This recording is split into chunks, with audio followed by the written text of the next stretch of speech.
Muy bien, continuamos con nuestro estudio. Les recuerdo para aquellos que se enganchan ahora con esta charla, mi nombre es Daniel Chebriau, soy parte de la Iglesia Transparente. Estamos estudiando juntos la carta de Primera Pedro, la primera carta de Pedro, que realmente nos enseña mucho acerca de aspectos diversos de nuestra vida cristiana. Y es bueno tener en cuenta esto. Y venimos hablando de la salvación como la esperanza del porvenir, la salvación como la expectativa del presente, pero también vamos a ver ahora algo sobre la salvación como la experiencia del pasado. Y vamos a leer allí 1 Pedro capítulo 1, versículos 10 al 12. Salvación, la experiencia del pasado.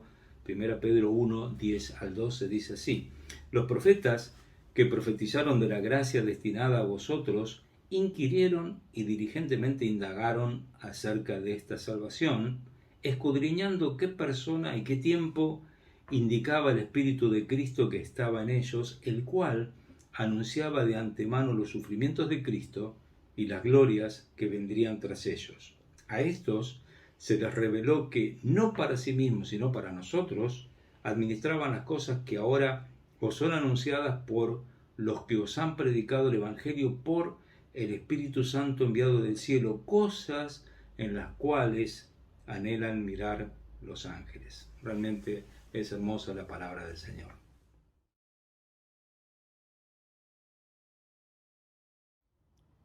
Muy bien, en esta sección sobre la salvación, la experiencia del pasado, comenzamos viendo las profecías. Ahí en versículo 10 está diciendo: los profetas que profetizaron de la gracia destinada a vosotros inquirieron y diligentemente indagaron acerca de esta salvación. Obviamente, como nosotros recordamos, viene hablando de la salvación, viene hablando de la salvación como aquella esperanza del porvenir, y viene hablando de la salvación como esa expectativa del presente. Bueno, ahora lo que trata de hacer Pedro es explicarles a sus lectores que esta salvación, que este mensaje que ha llegado a ellos por medio de personas que les predicaron el Evangelio, según Pedro mismo estaba compartiendo allí, es algo que no nació de la nada, sino que hubo hombres, profetas, que estuvieron profetizando, anunciando. Estos eran de esas generaciones que veían con anticipación la venida del Mesías, ¿no? Dice, ellos profetizaron de esta gracia que estaba destinada a vosotros. Obviamente ellos también fueron salvos por gracia. Este es un tema que no vamos a tocar en este momento, pero sí podemos decir que esta gracia que se revela, este misterio que se revela en Cristo, donde nosotros tenemos en Él salvación, es maravilloso. Ellos en la antigüedad no lo comprendían cabalmente, pero sabían que algo así habría de suceder. Pero mientras tanto nosotros tenemos la posibilidad de mirar en retrospectiva y escuchar el mensaje del Evangelio completo y entender estas verdades. Y estos hombres estuvieron allí profetizando, indagando, escuchando la palabra del Señor que tenía para decirles, inquiriendo, diligentemente ellos estuvieron buscando lo que el Señor tenía para decirles. Y hay algunas cosas sobre estos profetas. En primer lugar, estos profetas inquirieron e indagaron sobre la salvación que habría de venir. Ellos inquirieron e indagaron. Alguien escribió lo siguiente: los profetas del Antiguo Testamento estudiaban sus propios escritos para saber más acerca de la salvación prometida por Dios.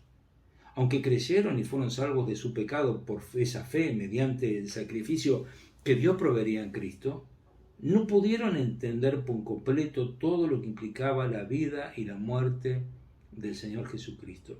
Así que es interesante de que ellos anunciaron detalladamente la muerte del Señor Jesucristo y el propósito de esa muerte, incluso el tiempo de su venida, el lugar de su nacimiento, diferentes aspectos que tenían que ver con la muerte de la cruz, cosas que incluso eran difíciles de comprender en ese momento.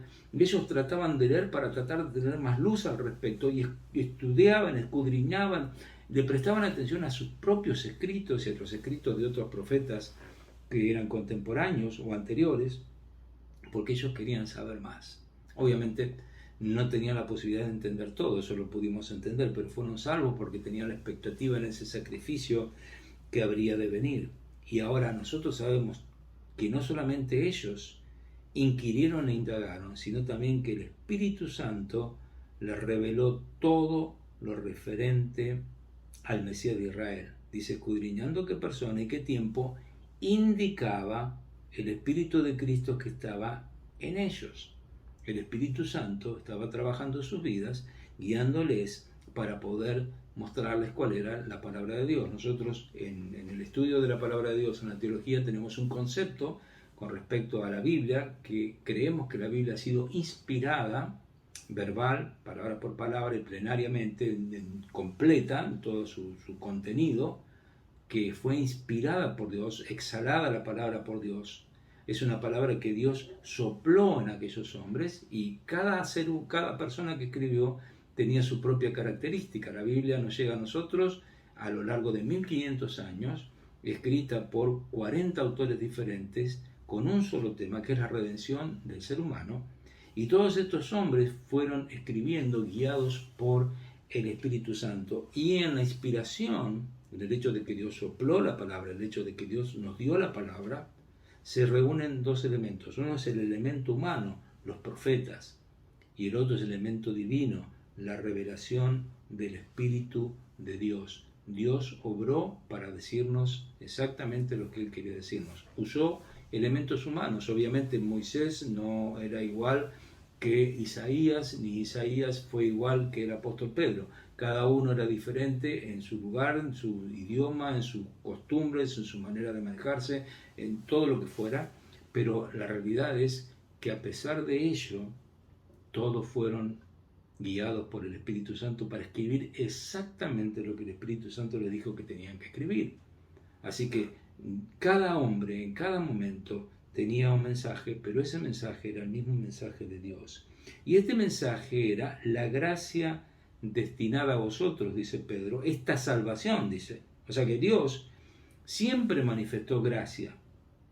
Y él está hablando de la gracia desde el Antiguo Testamento, desde el Antiguo Pacto, que era incondicional. Ese pacto incluso incluía gracia, y esa gracia ellos la podían palpar, la podían gustar, pero estaban hablando de una gracia que habría de venir en la persona de Jesucristo. Y realmente es un tema muy extenso como para hablar, pero ellos hablaban no solamente de la gracia que disfrutaban, sino de una gracia mayor que ellos no podían comprender. Podríamos ver un montón de textos, pero no quiero extenderme demasiado. De hecho, aprovecho en este momento para comentarles, si usted tiene inquietud en tener estos apuntes, porque hay algunos asuntos que queden allí pendientes y hay versículos que no estamos tocando. Yo aquí tendría por lo menos 20 textos como para hablar, y no quiero extenderme demasiado porque tengo otros textos más que me gustaría compartir con ustedes sobre la gracia.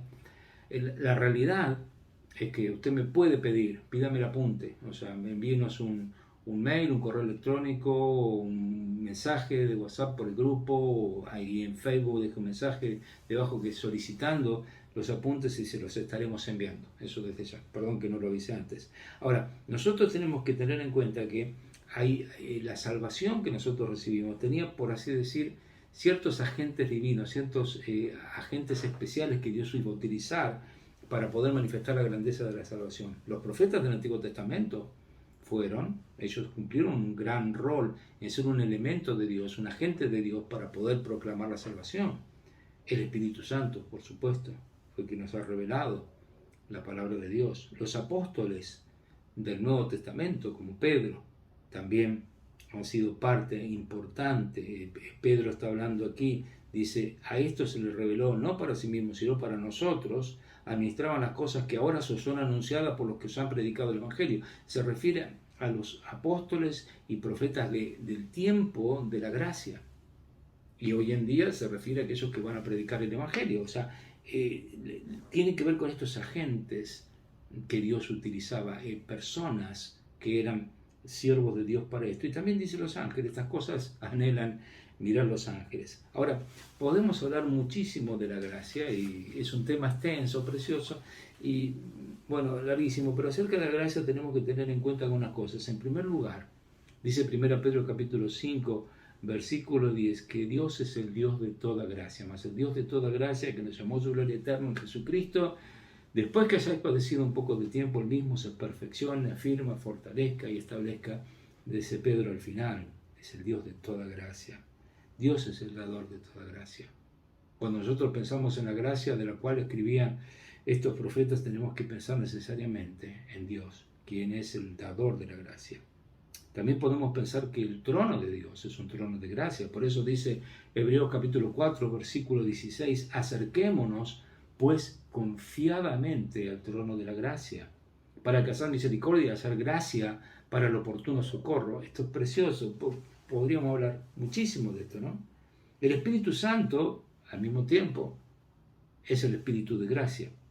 Dice así en Hebreos capítulo 10, versículo 29, ¿cuánto mayor castigo pensáis que merecerá el que pisoteara al Hijo de Dios y tuviere por inmunda la sangre del pacto en la cual fue santificado e hiciere afrenta al Espíritu de gracia? Ahí está hablando de un tema complejo que no vamos a tocar ahora porque justamente no podemos desviarnos de nuestro estudio, pero sí es importante que en ese texto se refiere al Espíritu Santo como Espíritu de gracia. Así que Dios es el dador de la gracia, el trono de Dios es un trono de gracia, el Espíritu Santo es el Espíritu de gracia y Cristo estaba lleno de gracia.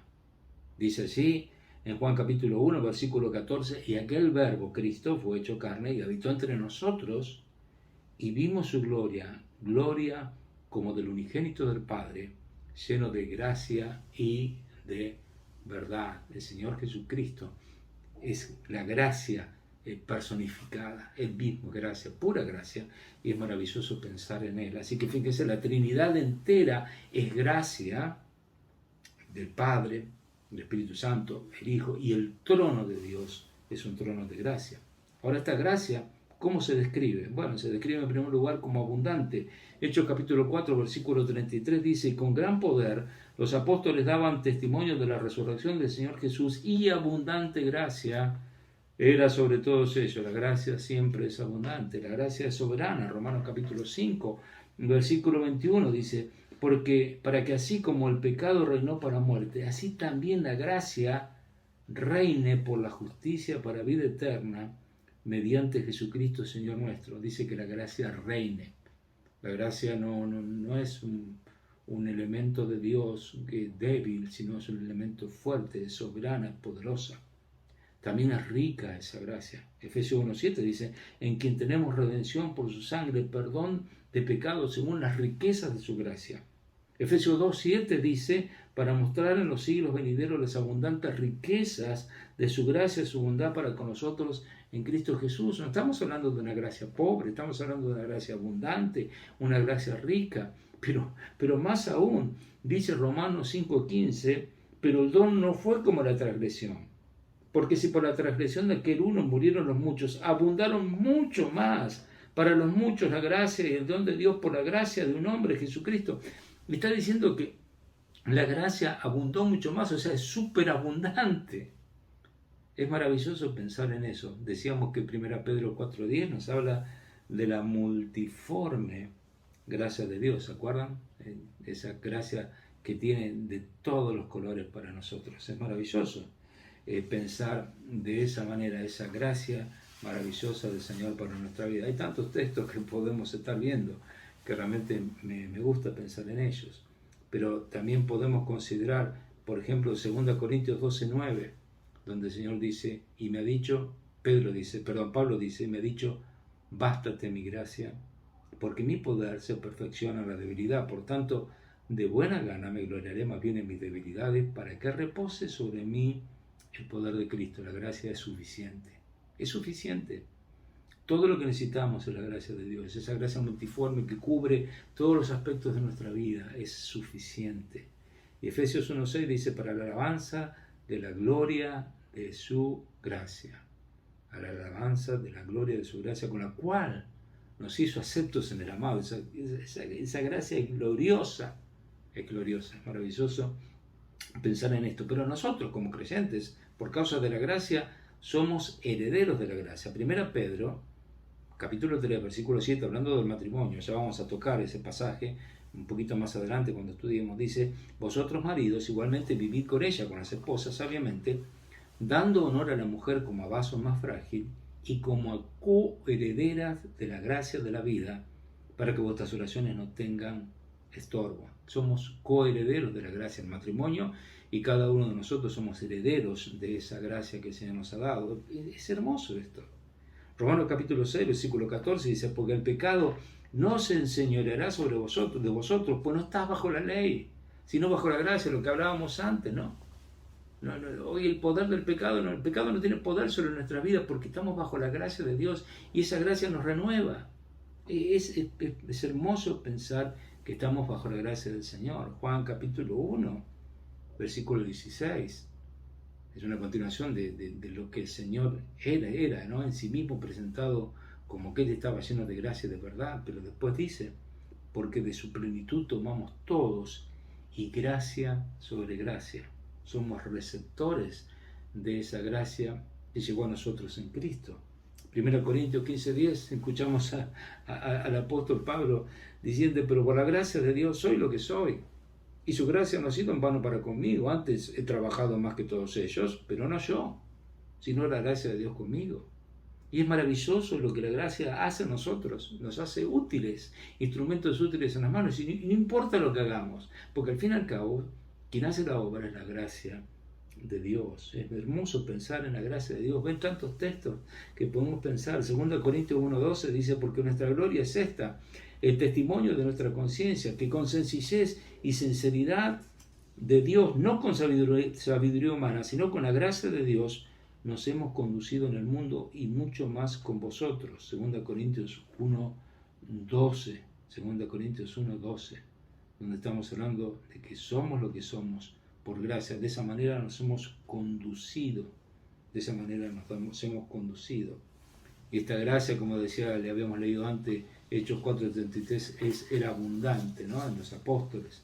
También encontramos allí en 2 Corintios capítulo 8, versículos 1, donde dice, asimismo, hermanos, os hacemos saber la gracia de Dios que se ha dado a las iglesias de Macedonia. ¿Cuál era la gracia de Dios en Macedonia? Bueno, que a pesar de que ellos eran muy pobres y necesitados, estaban dando abundantemente, sobreabundantemente para servir a sus hermanos. La gracia de Dios generaba eso. Por eso 2 Corintios 9:8 dice lo siguiente, y poderoso es Dios para hacer que abunde en vosotros toda gracia, a fin de que teniendo siempre en todas las cosas todo lo suficiente abundéis para toda buena obra. La gracia abunda y nosotros abundamos en servicio. Versículo 14 dice, asimismo la oración de ellos por vosotros, a quien aman a causa de la superabundante gracia de Dios en vosotros. Tomen su Biblia, busquen la gracia, léanla y van a quedar asombrados de la cantidad de textos que nos hablan de la gracia de Dios que tiene que ver con nuestra vida, es para entusiasmarse, ¿no? Es hermoso. Y también encontramos así, por ejemplo, Hebreos 13:9, donde dice, no os dejéis llevar de doctrinas diversas y extrañas, porque buena cosa es afirmar el corazón con la gracia. No con viandas que nunca aprovecharon los que se han ocupado de ellas. Qué bueno es estar firmes a afirmar el corazón en la gracia. Esta gracia tan abundante hace que podamos tener firmeza en medio de cosas que quizá otros los moverían, pero a nosotros nos sostiene la gracia del Señor. 2 Timoteo 2:1 dice, tú pues, hijo mío, esfuérzate en la gracia que es en Cristo Jesús. Es maravilloso porque Pablo le recomienda a Timoteo que ponga todo de sí mismo, pero que lo ponga en la gracia. O sea, ponerle ganas, pero para hacerlo en la gracia, porque es la gracia la que te va a sostener y te va a dar la fuerza. Podemos ser fuertes en la gracia. 2 Pedro 3:18 dice, antes bien crecer en la gracia y el conocimiento de nuestro Señor Salvador y Salvador Jesucristo, a Él sea la gloria, ahora y hasta el día de la eternidad. Amén. Debemos crecer en la gracia. Pero también tenemos que hablar palabras de gracia. Es tan importante. Dice así, ninguna palabra corrompida salga de vuestra boca, sino la que sea buena para la necesaria edificación a fin de dar gracia a los oyentes. La gracia es tan importante y hay gente que nunca escucha de la gracia porque lo único que escucha a veces de aquellos que somos receptores de la gracia son quejas, amargura, enojos o cosas menores y no lo importante que es la gracia que viene del cielo. Colosenses 4:6 dice, sea vuestra palabra siempre con gracia, sazonada con sal para que sepáis cómo debéis responder a cada uno.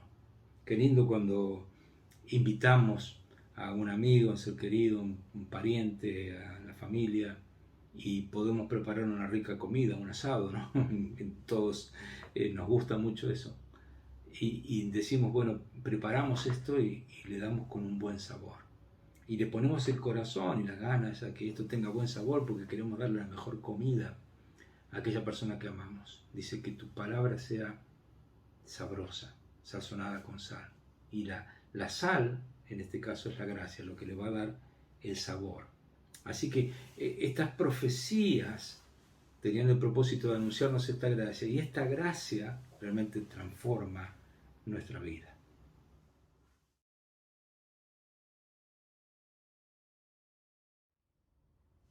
Estamos mencionando que los profetas estuvieron hablando de esa gracia destinada a nosotros, y esta gracia vino, por supuesto, en la persona de nuestro Señor Jesucristo, porque dice la palabra de Dios allí, Pedro, escudriñando qué persona y qué tiempo indicaba el Espíritu de Cristo. La persona de Cristo, el Espíritu Santo estaba anunciando la persona de Cristo, y realmente ese es el mensaje central del Evangelio, es el mensaje que nos ha sido anunciado, y es el mensaje que ellos fueron revelando, anticipando. Así que los profetas que escudriñaban esta persona y este tiempo estaban tratando de saber algunas cosas fundamentales, y se enfocaron en dos asuntos que incluso a los sabios judíos les generaron un poquito de confusión, de tal manera que ellos, algunos de ellos, llegaron a la conclusión de que no podía ser que hubiera un solo Mesías. Ahí está la teoría de algunos sabios judíos de que realmente hay dos Mesías. Un Mesías Ben David, que viene para reinar, y un Mesías Ben Yosef, que viene para morir. Porque encontraron ambos conceptos y ellos no lo podían entender, entonces dijeron, bueno, debe ser que no puede ser que haya que el Mesías viene a reinar, y si viene a reinar no puede morir. Entonces tuvieron esa lucha y trataron de congeniar su doctrina mezclando ambos conceptos. Pero lo que hicieron los profetas del Antiguo Testamento, que estuvieron buscando la persona, que era lo que decía Dios acerca de esta persona, que era el Mesías de Israel, bueno, ellos estuvieron investigando y estuvieron estudiando y estuvieron anunciando los sufrimientos de Cristo. Y lo hicieron incluso de manera muy puntual. Así en el Salmo capítulo 22 dice, por ejemplo, horadaron mis manos y mis pies. Está hablando de la crucifixión directamente. Y así en Isaías capítulo 52:13 al 53:12 nos da un pasaje precioso que les recomiendo leer acerca de la obra del Señor Jesucristo a nuestro favor, donde se anuncia claramente de que Él iba a morir por nuestros pecados. Y después dice, verá el fruto de la aflicción de su alma y quedará satisfecho. Obviamente que ese es un pasaje para estudiarlo. Sería bueno algún día un estudio similar a esto, poder estudiar Isaías 52:13 al 53:12 en una serie, porque hay mucho para ver en ese texto. Pero es suficiente mencionar de que ellos estaban anunciando, estaban observando, estaban hablando de los sufrimientos de Cristo anticipadamente, cuando en la mente de ellos la expectativa era de que había de venir un Mesías reinante, pero ellos anunciaron un Mesías sufriente. Por eso, obviamente, cuando Cristo vino y Él fue a morir en la cruz, algunos de ellos, muchísimos de ellos no lo podían entender, pero para otros se le hizo claro lo que significaba esto, porque vieron el cumplimiento de las profecías. Pero también ellos estuvieron anunciando la gloria de Cristo, estuvieron anunciando el poder de Cristo, la victoria final de Cristo. Es así, por ejemplo, en el Salmo capítulo 2, en el Salmo capítulo 16, el Salmo capítulo 110. Diferentes salmos estaban anunciando de que este sería el rey, que habría de reinar. Y el Salmo capítulo 24, y podríamos hablar muchísimos pasajes más que nos hablan del Señor Jesucristo, el Mesías, como un rey, como alguien que entra poderoso para tomar posesión de aquello que le pertenece por derecho propio, porque Él es el descendiente de David. Ahora, ellos estaban viendo ambas cosas, los sufrimientos de Cristo y la gloria de Cristo. Y ambas cosas son verdad. Nosotros observamos para atrás y vemos que todo se cumplió en Cristo, tal cual fue profetizado, y lo que aún resta por cumplirse se cumplirá porque ya se cumplió la primera parte. Entonces tenemos esa certeza. Así que los profetas, por medio de unas 300 profecías específicas, insisto, esto específicas, el tema de la profecía mesiánica es un tema aparte, como para estudiarlo también profundamente, hablaron acerca de la persona de Cristo, todos los detalles acerca de Cristo, detalles muy específicos, y también del tiempo de Cristo, el quién y el cuándo. El quién y el cuánto eran las preguntas cuya respuesta quisieron recibir los profetas del Antiguo Testamento. Ellos estaban muy interesados en conocer estas verdades y estudiaron y meditaron acerca de esto porque querían saber. Por ejemplo, Pablo, allí escribiéndole a los Gálatas, en capítulo 4, versículo 4, dice: pero cuando vino el cumplimiento del tiempo, Dios envió a su Hijo, nacido de mujer y nacido bajo la ley, para que redimiese a los que estaban bajo la ley, a fin de que recibiésemos la adopción de hijos. Por cuanto sois hijos, Dios envió a vuestros corazones el Espíritu de su Hijo, el cual clama: Abba Padre. Dice, cuando vino el cumplimiento del tiempo. Había un tiempo exacto, en un lugar exacto, en el que Mesías habría de nacer para posteriormente morir. Cristo vino a este mundo para nacer allí en Belén, para después morir en la cruz en el Calvario. Así que el quién y el cuándo, quién, cuándo, esa era la gran pregunta. Y todos los indicios de las profecías del Antiguo Testamento, 300 profecías más o menos, se cumplieron en la persona de Cristo. Y ellos hablaron bajo la guía del Espíritu Santo. Allí en 2 Pedro capítulo 1, 2 Pedro 1, versículo 19, Pedro está hablando de algunas seguridades que nosotros podemos tener. Ahora, para tener en cuenta lo que Pedro dice acá, recordemos que Pedro estuvo en el monte de la transfiguración. Ustedes recuerdan que Pedro, Jacobo y Juan fueron con el Señor a un monte donde el Señor se transfiguró delante de ellos, y Moisés y Elías se presentaron en ese lugar. Ellos ni podían creer lo que estaban viendo, y Pedro decía, bueno, que estemos acá, y quería hacer una enramada, quedarse así. Y uno dice, bueno, esto es quizás lo máximo que pueda aspirar un ser humano como revelación. Pero fíjense lo que dice Pedro, considerando ese contexto, porque él viene hablando, versículos 16, 17 y 18 de 2 Pedro 1 sobre ese tema, y el versículo 19 dice, tenemos también la palabra profética más segura, aún más segura que la revelación de la transfiguración de Cristo, que estar ahí.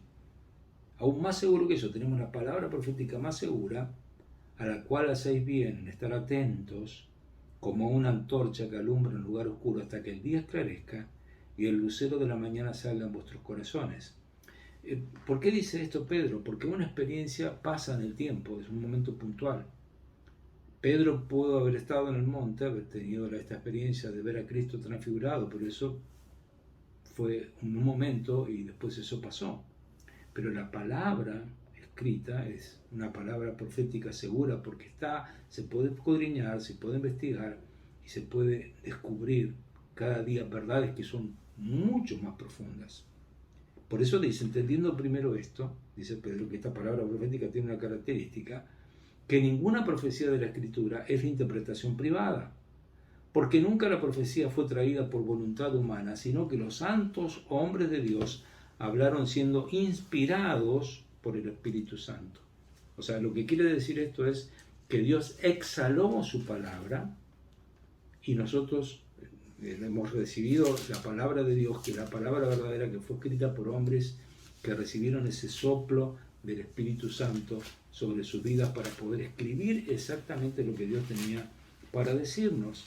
Allí en 2 Timoteo capítulo 3, versículo 16, dice, toda la Escritura es inspirada por Dios, toda la Escritura es inspirada por Dios, y útil para enseñar, para redarguir, para instruir, para corregir, para instruir en justicia, a fin de que el hombre de Dios sea perfecto o maduro, enteramente preparado para toda buena obra. Así que esta persona de Cristo nos llega a nosotros el conocimiento de Él por medio de el estudio de la palabra de Dios, por la inspiración del Espíritu Santo y por aquellos hombres que estuvieron siendo guiados por el Espíritu Santo, que al mismo tiempo pusieron de su parte investigando lo que el Espíritu Santo tenía para decirnos y fueron escribiendo las verdades de Dios para nosotros. Jesucristo, en la persona del Espíritu Santo, se hizo presente en los escritores del Antiguo Testamento y los capacitó para escribir acerca de la salvación gloriosa que habría de ser consumada en el futuro. Así que ellos nos dieron la palabra completa de Dios, una palabra que apuntaba a la persona de nuestro Redentor, el Señor Jesucristo, el Mesías de Israel.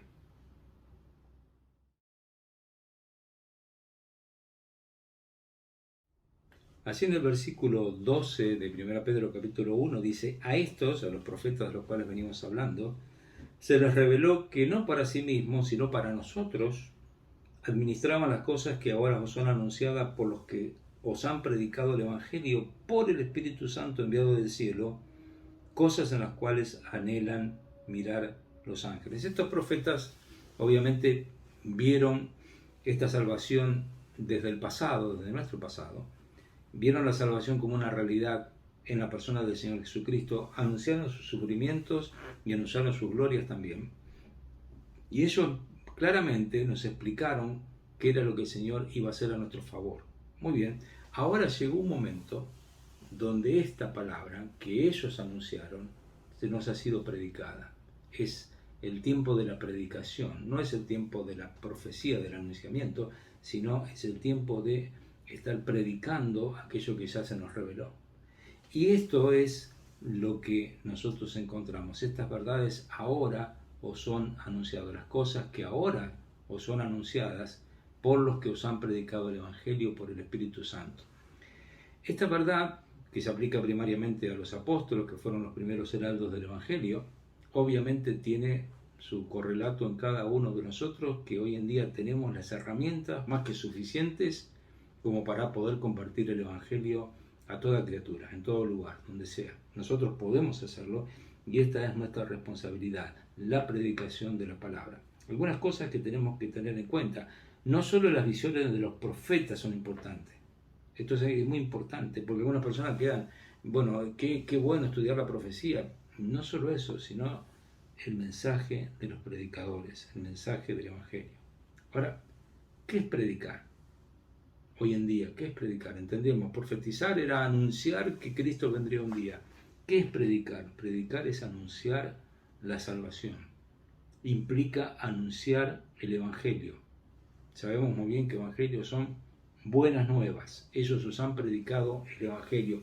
¿Cuáles son las buenas nuevas? Bueno, básicamente que todos nosotros tenemos un problema, que nuestro problema es que estamos separados de Dios, que estamos muertos en nuestros delitos y pecados, que le damos la espalda a Dios voluntariamente y voluntariamente nos estamos yendo de cabeza al infierno. Esa es la verdad, lo dice la palabra de Dios. Estamos siendo condenados, estamos separados y no tenemos ningún tipo de remedio porque ni siquiera tenemos la voluntad de buscar a Dios, porque no hay nada en nosotros que genere fe, porque estamos muertos en nuestros delitos y pecados y un muerto no puede reaccionar, no reacciona. Pero de repente Dios, a través de la predicación del Evangelio y por medio de la obra del Espíritu Santo, junta el hecho de que el Espíritu Santo nos convence de pecado, de justicia, de juicio, junto con la palabra de Dios que produce fe, y Dios obra en nuestras vidas para que podamos creer al Evangelio. Esas son las buenas nuevas, de que Dios nos ama en la persona de Cristo. Ese es el mensaje del Evangelio. Cristo murió por nosotros, Cristo murió por nuestros pecados. Pero yo tengo que reconocerme pecador y entender lo que la palabra de Dios dice. Dice, predicar son las buenas nuevas. Predicar es el anunciar el Evangelio. Ellos os han anunciado esta verdad, os han predicado esta verdad. Este es el mensaje del Evangelio. Les predicaron el Evangelio.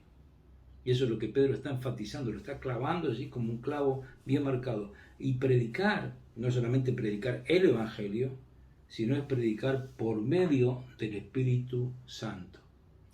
Miren, algunas personas en este mundo, lamentablemente, toman el Evangelio como si fuera una especie de mensaje así tipo popular, o mensaje de autoestima, mensaje para darle satisfacción a la gente. Generan diferentes recursos y métodos como para tratar de llamar la atención, tratan de atraer a la gente con técnicas de mercadeo, etcétera, etcétera, etcétera. O sea, hay de todo en este mundo. Hay mucha gente que trata de hacer diferentes cosas para tratar de atraer a la gente. La realidad es que el único que puede convencer a un corazón muerto y darle vida es el Espíritu Santo. Así que nosotros podríamos hacer cualquier cosa, ¿no? Podemos hacer un gran acto humano, lo que se nos ocurra, podemos crear cualquier tipo de estrategia de lo que se nos ocurra para tratar de atraer a las personas. Hagamos lo que quieran, pero la verdad es que nada de eso va a convertir un alma si no es a través del Espíritu Santo. Así que predicar es por medio del Espíritu Santo. El predicador debe depender del Espíritu Santo para que el Espíritu Santo haga la obra. No es suficiente decirle a la gente, mira, Dios te ama. Bueno, muchísima gente dice eso y las personas no se convierten por eso, se pueden acercar a Dios, se pueden sentir bien por eso, pero lo que necesitan es el Evangelio que viene con arrepentimiento, con fe, y eso lo hace el Espíritu Santo. Es muy importante que entendamos esto. Predicar es anunciar en el poder del Espíritu Santo, que era lo que hacían los apóstoles. Ellos hacían el mensaje de esa manera anunciaban. Pero también dice algo interesante aquí, versículo 12, cosas en las cuales anhelan mirar los ángeles. ¿Qué es lo que anhelan mirar los ángeles? La predicación del Evangelio. Ellos anhelan observar eso. Realmente es difícil para nosotros entender todo esto porque estamos hablando de seres que viven en una esfera completamente distinta a la nuestra. Es muy, muy difícil hacernos una imagen de todo esto, cómo es. Pero si por un momento pudiéramos pensar en los ángeles, observando este mundo perdido y animados por los esfuerzos a veces pobres, débiles, limitados, chiquitos que nosotros hacemos, pero viendo cómo el Espíritu Santo transforma nuestra debilidad en algo maravilloso. Y los ángeles anhelan ver esto. Y esto implica de que si los ángeles están atentos a la predicación del Evangelio, este es un tema muy serio. Así que la salvación viene desde el pasado como mensaje, porque los profetas se preocuparon de anunciar un mensaje que se cumpliría en la persona de Cristo y se extiende hacia nuestro tiempo presente, donde nosotros somos participantes de anunciar este viejo mensaje, este antiguo mensaje, pero que es el único mensaje que puede transformar la vida. Algunas personas no están contentas con un mensaje viejo, quieren darles un tinte de novedoso, nuevo. No, el mensaje del Evangelio es el Evangelio. No le busquemos la vuelta, no hay otra cosa. Así que nosotros tenemos que ver que ellos, los ángeles, anhelan ver esto.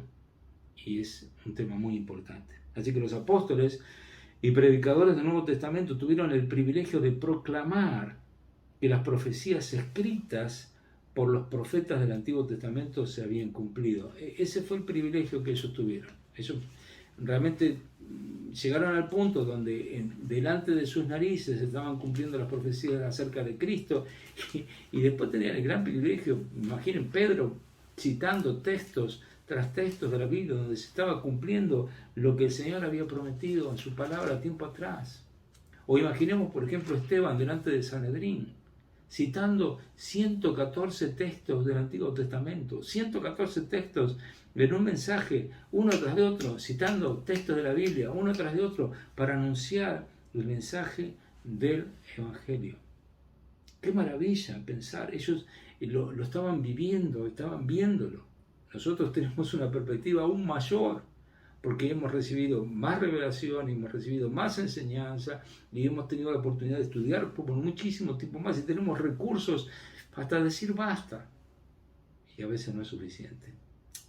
2 Corintios capítulo 6, versículos 1 y 2 dice: así pues nosotros como colaboradores suyos os exhortamos también que no recibáis en vano la gracia de Dios, porque dice: en tiempo aceptable te he oído, y en día de salvación te he socorrido. He aquí ahora el tiempo aceptable, he aquí ahora el día de salvación.